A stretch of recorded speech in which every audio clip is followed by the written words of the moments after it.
it's here. The new box is in. Let's start to open it. So this is a 3.5 cubic foot box tuned to 32 hertz. This box is made by, it's right here, www.customboxes.com, custom with a K. The reason I got this one to replace my True Spec is because my True Spec box, it's great. It hits hard, it's loud, but it doesn't get as low as I want it to get. I want to go into the low 30s, high 20s, you know, to get that real quake, that real ground shaker bass. And that's it. I think the 35 hertz box, it's an amazing box, but the truth of the matter is, it would be great for like SPL builds. Someone who is trying to hit those 40 hertz tones, just super loud. And that's not what I'm going for. Mine's daily driver. I've always liked low bass. I mean, when I was 15 years old, a year before I had my car, I had two L715s with an MTX. I want to say it was a 84,000D. It was like a 1500 watt amp. Mind you, when I was 15 years old, that was 25 years ago. So I was ready to go before I even had a car. I know what I like. I like to stick with what I like. And that's why this box is being tested. Will I keep it? Maybe. If it's great, I'm having a feeling that it's gonna be pretty good. The brand is reputable who builds these boxes. I've actually talked to a few people who have these boxes and they love them. Just to do a little something for you guys, because I've ordered quite a few boxes already. This is actually packaged the way an MDF box is supposed to be packaged. MDF is fragile. It breaks all the time when you're getting them shipped to you. But the good part about this box is, as you can see from this top layer, it is rhino coated. So that's one layer of protection, but to know that they covered all their edges and then they double layered the edges here, it's phenomenal. Thank you guys. This company does what they're supposed to do, unlike so many others. A lot of those big online things, you know, something that might rhyme with Ronic Beatronics and others like it. Sci-fi sound, blank, blank, blank. All of them. They package their boxes terribly. By the time you get them, you're gonna have to return them. And if you're looking to put bass in your car quick, I can tell you one thing, it's frustrating to say the least. Well, I'm gonna peel the rest of this off. As said, they package this well enough that I'm having a little bit of issues. So let me peel this apart and I'll be right back. Here's what the box is looking like. The attention to detail and the CNC machine cutting that they did in here, plus the bed liner, looks good. One part that I do notice that I'm not 100% a fan of is it's smooth all around here.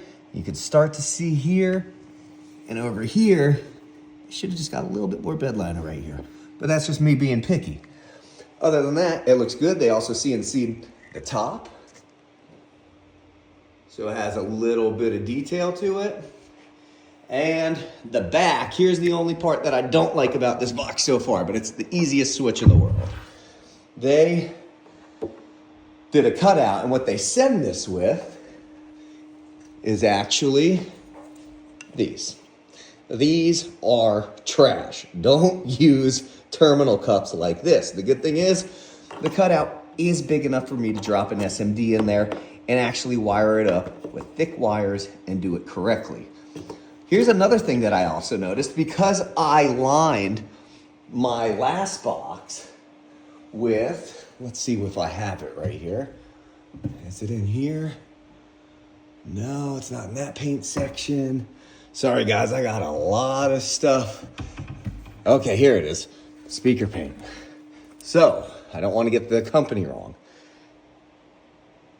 This granite tone speaker paint for speaker cabinets, this actually comes out much more textured and much thicker than just a regular rhino liner. Like when I rub my hands against this, it looks textured, but it's smooth. It is super smooth.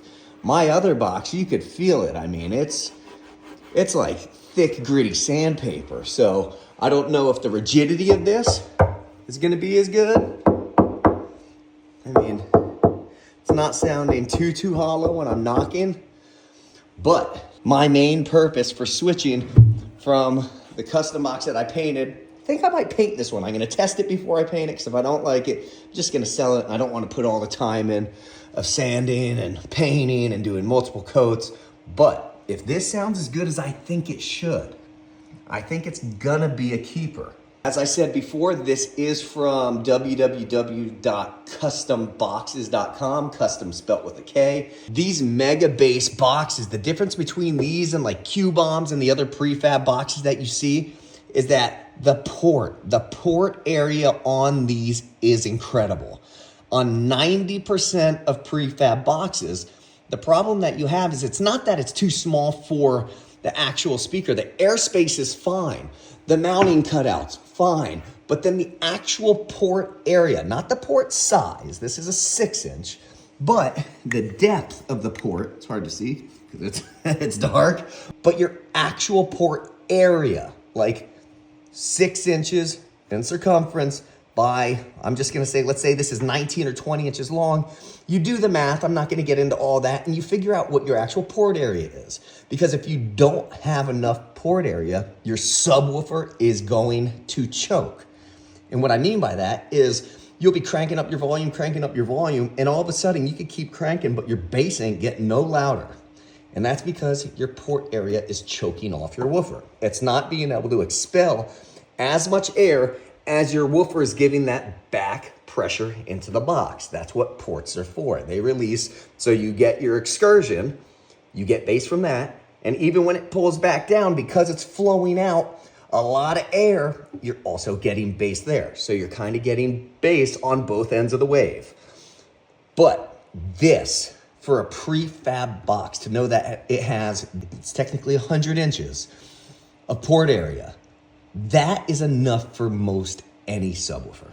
Unless you're going super crazy, you're going DC level 6, you know, the super crazy sundowns, all that. But for a regular day-to-day, just so you know, DC audio, once you start pushing over level 4, 5, level 4, so 5, 6 and up. And then sundowns, if you're going over the M series or X series, you're getting into competition woofers.